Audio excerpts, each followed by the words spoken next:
comment paramétrer ses joysticks pour manœuvrer, utiliser un appareil. Là, on est dans le Hug 500D,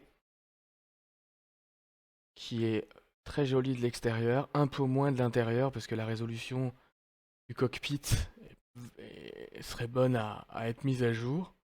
En tout cas, c'est un bel appareil, il est petit, manœuvrable, facile à utiliser, assez stable quand même.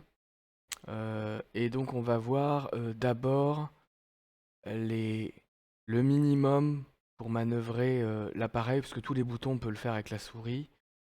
Mais pour les manœuvres, c'est quand même mieux avec les joysticks, comme dans un cockpit. La première chose pour décoller, on utilise le levier qui permet de changer le pas du collectif, qui va permettre de prendre de l'altitude ou d'en perdre si on le baisse. Et lui va avoir une action sur le rotor principal. Il met en rotation en fait chaque pale du rotor principal.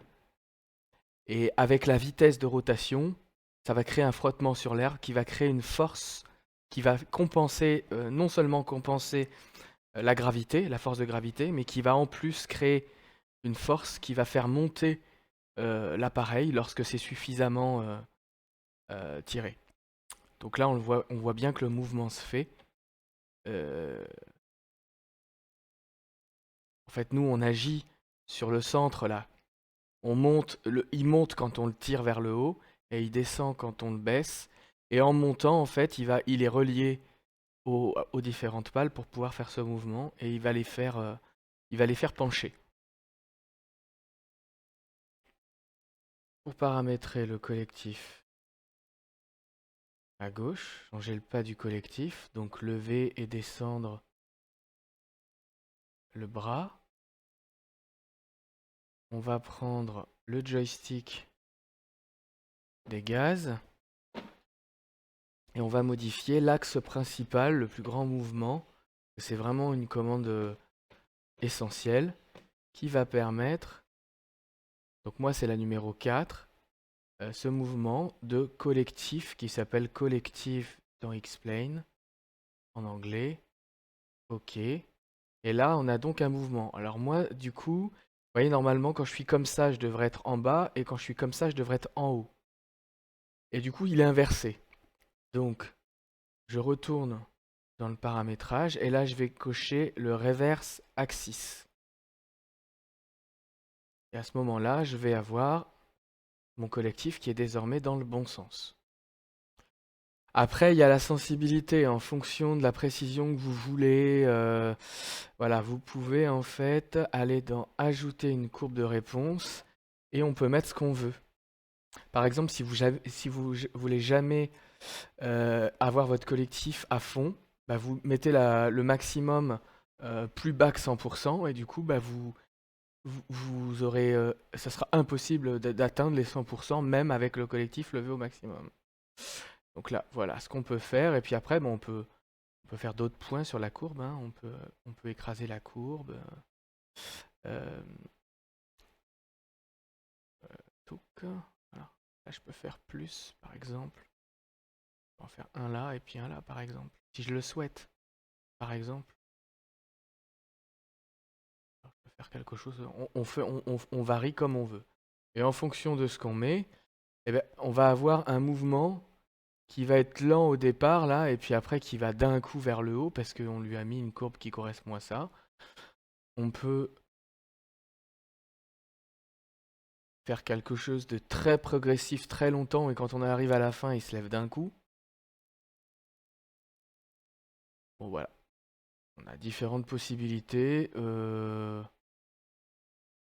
je préfère avoir une courbe normale, avec une réponse normale. Alors, ça dépend des appareils. On peut modifier la courbe en fonction de l'appareil qu'on utilise. Mais voilà pour le collectif. Donc, qui va permettre de faire monter, descendre l'appareil et évidemment avancer et reculer ou aller à gauche et à droite pour prendre de la vitesse. Et ça l'histoire de la vitesse, ça va dépendre de comment on fait pencher l'appareil, comment on fait pencher le rotor là-haut, de gauche à droite ou d'avant en arrière. Et en fonction du sens où il penche, ce sera la direction qu'il prendra et donc qui influera sur la direction de l'appareil. On va donc paramétrer ces deux mouvements, donc avant-arrière, droite-gauche, que je viens de faire avec le clic de la souris et qu'on va remplacer par le joystick de la main droite. Donc là, moi, je serai sur mouvement X et mouvement Y du paramétrage 1. Donc, quand je tourne à droite et quand je tourne à gauche, donc ces deux mouvements, c'est sur un axe. Je vais mettre Roll. Et pour avant, arrière, je vais mettre Pitch. Alors, il me dit que plusieurs axes sont sur Roll. Donc, il faut que je trouve l'autre qui a Roll et que je l'enlève. Sinon, ça va pas fonctionner. Ah oui, c'est qu'à chaque fois, il me met un truc ici, alors que j'en veux pas. Voilà. Voilà, ça c'est bon. Voilà. Et donc, normalement, quand je penche en avant avec mon joystick, ça va en avant. Quand je tire en arrière, quand je vais à droite, quand je vais à gauche. Alors là, on voit que quand je vais à droite, à gauche, il y a une action légère sur les pédales. C'est pas forcément ce qu'on veut, mais c'est peut-être aussi que on n'a pas encore paramétré le pédalier. On verra quand on aura paramétré le pédalier. Donc là, on peut observer quand on fait le mouvement de ce joystick-là, on a de nouveau des mouvements qui se créent sur les pales. On va donc faire le troisième joystick, si on peut appeler ça un joystick, pour la manipulation des pédales. Alors si on n'a pas de joystick, de pédalier plutôt, on peut prendre le mouvement 3 ici, qui est un mouvement de rotation, qui nous permet de tourner à droite, à gauche pour le pédalier, et on met Yo. Yo, c'est le pédalier. Et là, du coup, hop, est-ce que je l'avais pas mis sur l'autre en premier lieu? Si je l'avais mis déjà là, faut que je l'enlève. Voilà. Et donc du coup, on va avoir ce mouvement-là qui va pouvoir être assuré par le joystick de la main droite. D'accord, mais là, il compense pas le décalage a priori. Et du coup, maintenant, quand je bouge le joystick, les mouvements principaux du cyclique, ça ne bouge plus les pédales. Les pédales bougent quand je fais la rotation. Si je veux faire cette manipulation avec mon joystick de la main gauche, je vais pouvoir utiliser le mouvement 3 par exemple. Alors moi je l'avais mis pour des vues là sur le H. Ah mince. Alors faut pas que je m'enlève tout parce que si c'est bon j'en veux pas moi ici. Oui justement. Justement. Voilà. Lui je le laisse là. Et voilà, sur celui où j'avais rien mis, normalement le yo il n'y est pas. Si je mets sur cet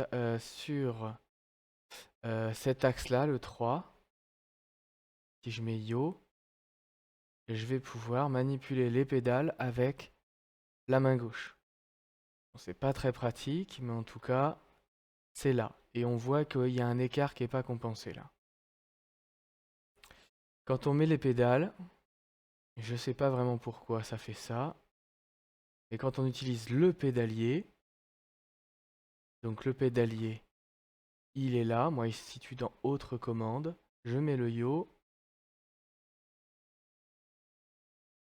et j'ai le mouvement des pédales et j'ai une compensation qui fait que les pédales sont alignées. En fait, il dévie légèrement à droite pour être aligné. Donc là maintenant on a les 3 mouvements sur 3 matériels qui fonctionnent ensemble. Euh, on a donc paramétré 4 axes. L'axe... Ah, alors j'ai plus l'axe des gaz. Tout à l'heure on avait vu l'axe du collectif en inversé. Voilà. On a vu les 2 axes avant-arrière, gauche-droite du cyclique avec roll et pitch. Et on a vu l'axe qui sert à utiliser le pédalier. Yo pour celui-là. Donc en fait, théoriquement, il nous faudrait que ça. Maintenant, il y a aussi le démarrage, les manettes de gaz. Des fois, il y a des mixtures dans les appareils. Et puis, il y a tout un tas de boutons là, d'allumage de lumière, de, de pompes, de générateurs. Alors, je vais montrer quelques petites choses que j'ai trouvées, en tout cas pour cet appareil.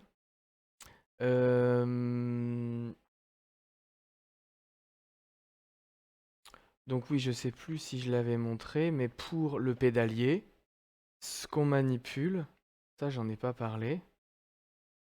Alors je vais me remettre sur mon paramétrage. Et voilà. Le pédalier, lui, il va faire bouger, il va mettre en rotation le rotor anti-couple, le rotor arrière qui permet de faire les lacets.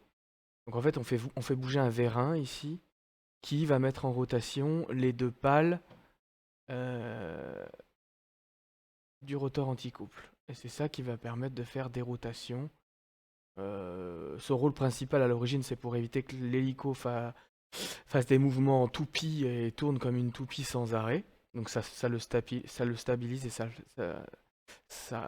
le laisse droit, ça compense la rotation euh, du monorotor principal. Parce que ça, il existe des birotors, même s'ils sont plus rares. Et quand il y a birotor, ils tournent chacun dans un sens inversé. Et du coup, bah, il n'y a pas besoin de compenser la rotation.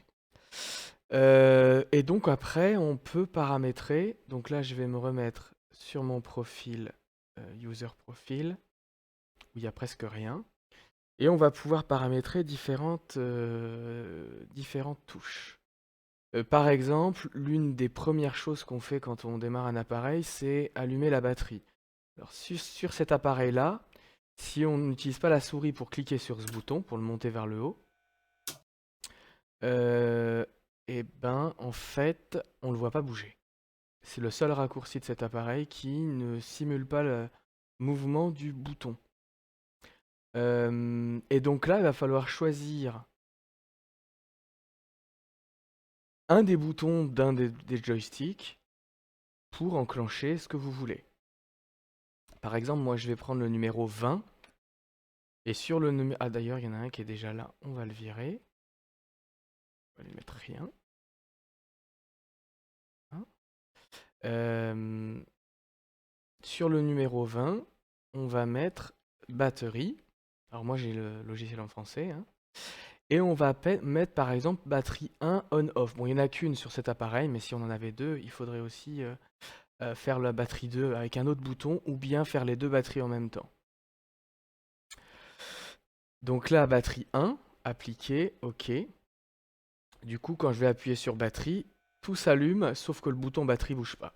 Donc c'est pas très cool pour cet appareil, mais sur les autres, généralement ça fonctionne. On peut aussi se faire le raccourci de les 2 batteries en même temps, mais on n'aura toujours pas le mouvement. Voilà pour la partie allumage batterie. Ensuite, ici il y a une clé qui s'appelle ignition off. Enfin ignition. Donc si je prends une touche, peu importe la touche, par exemple la 9, je tape ignition.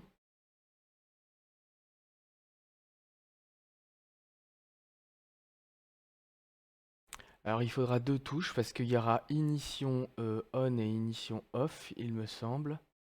Donc si je fais on pour le numéro 1, voilà. Et si je mets un autre bouton à côté, donc par exemple, là j'ai mis le 9, je vais mettre le 10. Sur le 10, tape ignition et je mets off.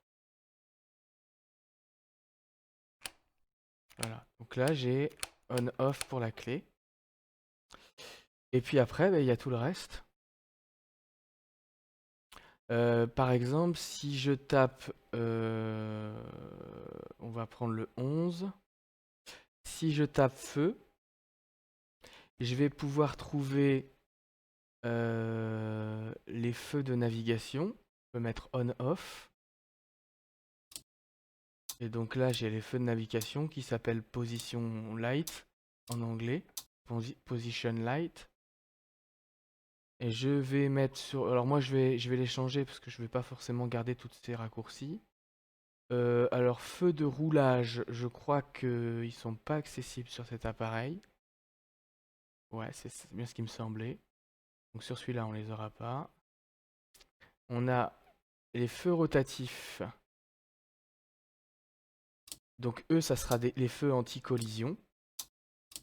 Les gyrophares. Ceux-là, il faut tout le temps les allumer. C'est les premiers qu'on allume après la batterie. Et puis, on aura les strobes. C'est des éclairages de chaque côté de l'appareil. Et là, on voit que le bouton bouge. Quand je... Voilà. Et pour les landing lights, donc ça c'est l'éclairage pour l'atterrissage, il va falloir taper, il me semble, phare, parce qu'en français ça se dit phare d'atterrissage.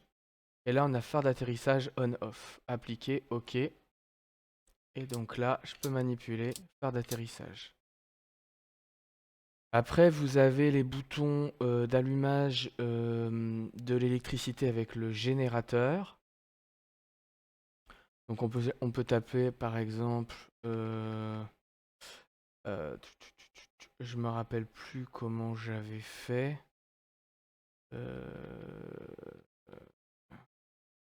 Voilà, générateur. Je peux mettre par exemple toggle. Toggle, ça va me permettre de faire on-off. Ah oui, on le voit pas là, faut que je change la position. Où je vais enclencher ça, voilà, le bouton est juste dessous. Voilà. Et donc là, j'aurai la possibilité d'activer mon générateur numéro 1. Il y a aussi, quand vous avez deux moteurs, bah vous faites générateur numéro 2 aussi. Alors, fuel pompe, ça je crois que je l'avais trouvé avec le mot-clé fuel.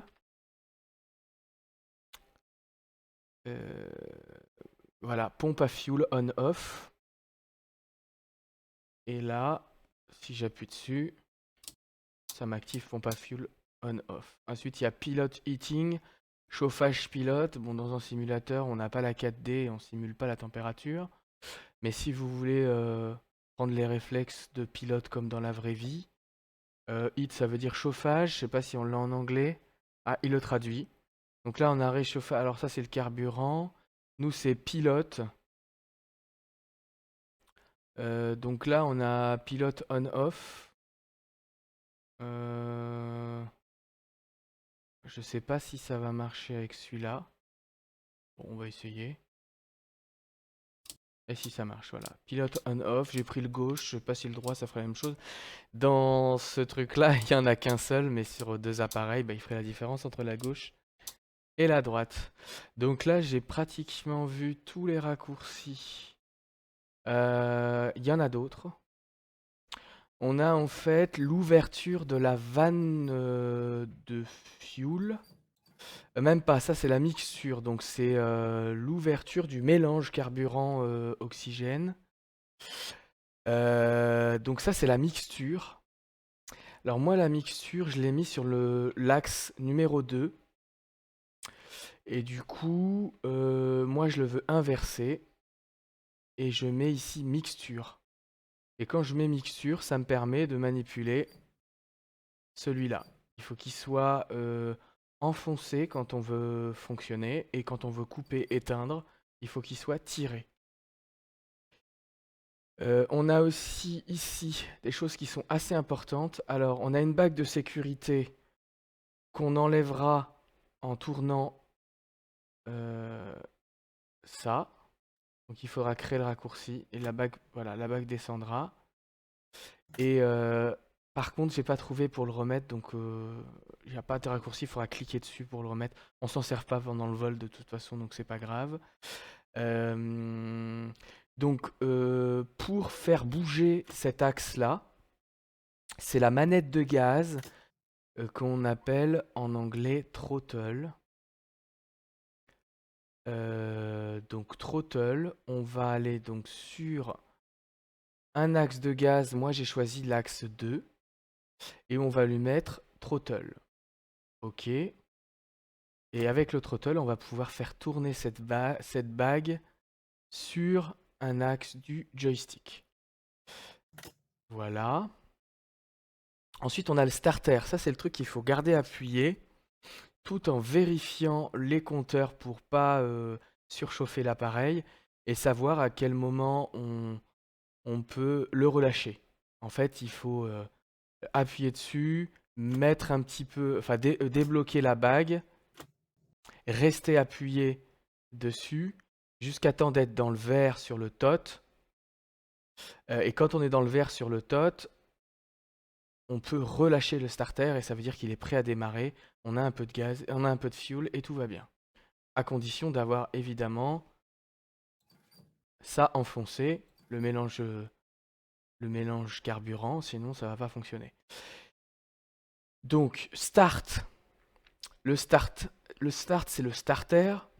Donc il faut choisir une touche. Moi j'ai pris, alors des fois il y a deux starters quand il y a deux moteurs, donc moi j'utilise les touches 5 et 6 généralement. Et sur chacune d'entre elles, je mets les starters 1 et 2. Donc starter 1 sur le 6, sur le 5 et starter 2 sur le 6.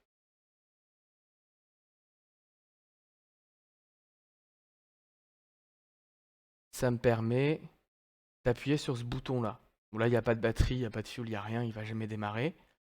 Et le bouton qui est juste à droite, le bouton noir ici, lui, c'est un régulateur de gaz. En gros, il va réguler ça, ce mouvement-là.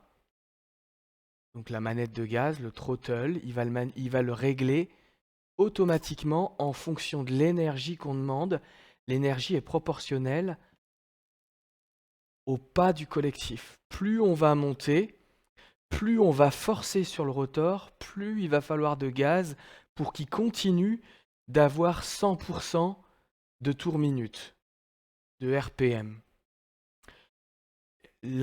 En fait, plus on va tirer, plus on va le freiner, et si on régule pas, l'aiguille va descendre. L'objectif, c'est de le garder toujours optimum. Pour pouvoir faciliter donc on pourrait le manipuler manuellement. C'est généralement utilisé avec le régulateur pour être plus souple et voilà, ça évite d'avoir une commande supplémentaire à s'occuper. Donc ce régulateur-là, on peut mettre une touche. Moi j'ai choisi de mettre la touche 4 sur ce joystick-là. Taper le début de poussée avant l'accent. Et du coup, on va peut-être pouvoir trouver, voilà, régulateur de poussée on-off. Et on met appliquer OK. Et là, on va pouvoir activer ce bouton. Après, il faut connaître les termes pour quand on veut chercher par mots-clés. C'est d'ailleurs pour ça que je fais ce tuto, pour simplifier la recherche. Et bien là, on a déjà avancé beaucoup de choses. Alors après, il existe aussi des raccourcis pour le transpondeur. Il me semble si... alors je vais revenir sur ma touche qui me sert à un peu tout là pour faire le tuto. Donc la touche 11. Si vous tapez transpondeur, il va vous proposer plein de choses de transpondeur. Et par exemple, si je mets transpondeur marche, appliquer OK, quand je vais cliquer sur transpondeur marche, bah, automatiquement, il vient sur la position on. Alors sur celui-là, on voit pas, sur ce modèle, comme le graphisme n'est pas très très joli, on voit pas bien le mouvement. Ça pourrait mieux se voir sur un... Voilà. Et donc on peut chercher comme ça des choses pour la radio, des choses pour la com, navigation. Voilà. Bon, je crois qu'on a vu déjà, au moins pour cet appareil, beaucoup de choses. Je vais peut-être voir en parallèle sur d'autres appareils en même temps. Bon, j'espère que le tuto sera assez complet. N'hésitez pas à vous abonner, à vous inscrire à la chaîne, à faire des commentaires, demander des compléments, donner des idées sur d'autres appareils, il n'y a pas de souci.